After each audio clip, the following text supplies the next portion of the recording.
이제부터는 누가 실수를 적게 하느냐도 중요한 변수가 될 겁니다. 민주당과 국민의힘은 윤석열 후보의 이른바 구두발 사진과 이재명 후보의 실내 흡연 사진을 두고 누가 더 도덕의식이 떨어지냐 공세를 펼치고 있는데요. 화면부터 보겠습니다.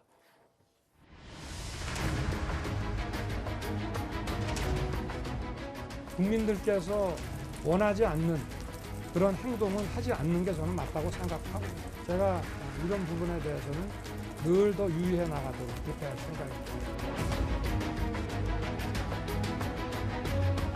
식당에서도 담배 피면 안 됩니다. 그건 2014년 이전의 일이라 그거 문탁이 한 건데. 아니 그때도 식당에서는 금연이었어요. 아니요. 그게 2012년 사진이라는 얘기도 있기 때문에 국민의힘이 문탁이 잘한 건 인정할게요. 그러나 그거는 뭐 문탁이 누가 더 도덕의식이 떨어지나 글쎄요. 뭐 이런 말씀을 좀 드리기에도 저도 민망합니다만 이현정 의원님. 네. 일단 실내 흡연에 대해서는 2014년 당시에는 실내 흡연이 법률 위반이 아니었고 일행에 다른 손님이 없었고 맞다패칠 정도로 격이 없던 자리였다. 이거에 대해서 앞서 최민희 전 의원은 물타기다. 구두발 논란 사진에 맞대응 성격밖에 안 된다. 이렇게 얘기를 하고 있거든요. 그러니까 이런 종류의 실수는요. 깨끗하게 인정하면 그냥 끝입니다. 왜냐하면 자꾸 이런 것들을 뭔가 뭐 여러 가지 이유를 들어서 뭐 거기가 100제곱미터인지 아닌지 뭐 그때 아니었다 뭐 기었다 자꾸 이렇게 말꼬리를 붙이면 이거 자체가 국민들이 짜증나는 일이거든요.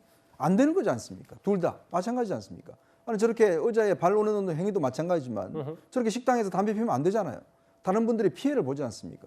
그게 뭘 이유를 댈 게 있습니까? 그 잘못했다 그러면 끝인데 자꾸 저렇게 선대위 차원에서 뭔가 이유를 대고 뭔가 근거를 대고 자꾸 저렇게 말로 설명하니까 이게 더 오히려 저는 역효과가 나지 않는가. 그러면서 보면 이런 논쟁 자체는 오히려 깨끗이 인정하고 토를 달지 않는 게 오히려 그게 제가 볼 때는 국민들이 받아들이기에 뭐 사람이 실수할 수 있는 거잖아요. 뭐 그런 차원인데 저걸 자꾸 무슨 뭐 다리에 경련이 났다 아니면 그때 당시는 아니었다 무슨 뭐 저렇게 설명하는 게 당사자도 아니고 저는 좀 불편합니다, 솔직히. 그러니까 이현정 의원님 말씀은 윤석열 후보 쪽도 마찬가지고 이재명 후보 쪽도 뭔가 사과를 하기 전까지 여러 부연 설명을 하면서 더 논란을 키우는 측면이 있다 이 말씀이시죠. 우리가 길 가다가 뭐 잘못하면 뭐 죄송합니다 실례했습니다 이야기하고 끝나잖아요. 근데 그게 제가 뭐 어쩌고 저쩌면 사실 더 문제가 복잡해지거든요. 이런 행위에 대해서는 그냥 인정하고 마는 게 저는 제일 좋은 방법인 것 같습니다. 그럼 애초에 윤석열 후보의 다리 경련 애초 대응도 조금 잘못됐다고 그렇죠. 평가하시는 거기에 뭐 여러 가지 뭐 이유를 붙인 게 오히려 더 이런 것 자체가 더 논쟁을 불러일으킨다는 생각이 들어요. 근데 왜냐하면 장 변호사님, 일단 이재명 후보의 선대위 쪽에서는 법 위반은 아니고 상당히 그 자리가 편한 자리였고 맞담배를 필 정도로 격이 없는 사이였다고 얘기를 하는데 9년 전 이재명 후보 SNS를 보니까 이제 공공장소에서 담배 피우실 때 조심하세요. 기사를 공유했다. 뭐 이거야말로 또 내로남불 아니냐. 뭐 야권 혹은 온라인 커뮤니티에서 이 글이 좀 많이 회자가 되고 있거든요. 일단 저 글은 2013년도의 글이고요. 예. 지금 윤석열 후보의 그 구두발 논란이 있었던 건 2022년도 2월에 있었던 일이죠.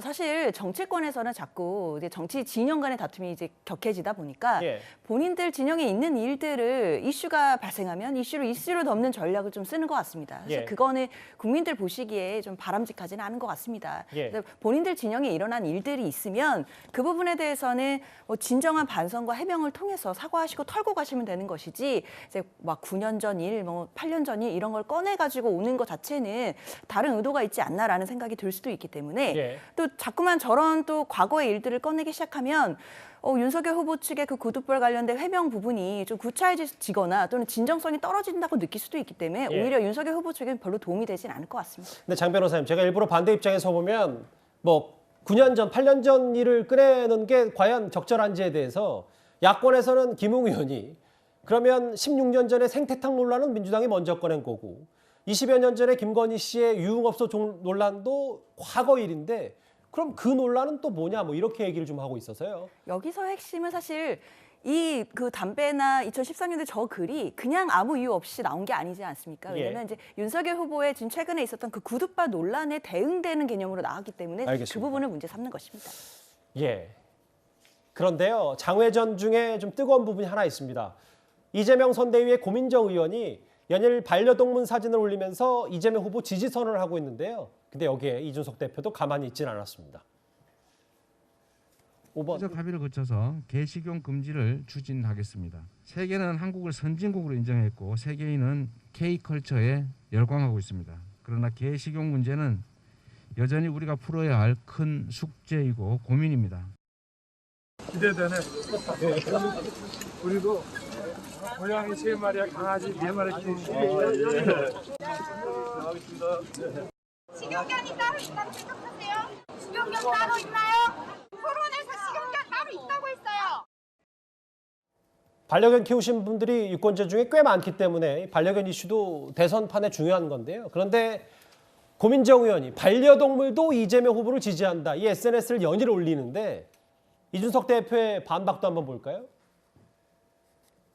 동물에게는 이재명 후보가 압도적인 지지를 받고 있는 게 맞는 듯 컨셉보다는 사람이 먼저다라는 걸로 이준석 대표가 맞받아쳤습니다. 글쎄 제가 보건대는 뭐 저게 그렇게 논쟁을 벌일 사항인가 싶은 생각은 들어요. 그냥 두 사람 간의 말싸움 정도 아닌가 싶은 생각이 들고요. 예를 들어서 뭐 반려동물 자체가 누구를 지지했을 일은 없잖아요. 다만 그걸 이제 반려동물을 키우거나 뭐 사랑하는 사람들이 뭐 이재명 후보를 지지한다는 걸 일종의 연상작용으로 아마 고민정 의원이 저런 걸 올린 것으로 보이는데 뭐 거기에 대해서 또 뭐 이준석 대표가 그걸 그렇게 민감하게 반응해가면서 과거 뭐 행복이 얘기까지 이제 꺼내 들었지 않습니까? 근데 행복이 얘기도 그게 이제 서로 일종의 진실 공방이 있는 내용이거든요. 이재명 후보 도지사 공관에 있었던 강아지죠? 있었던 행복이 그걸 이제 그 사실 거기다 놓고 왔잖아요.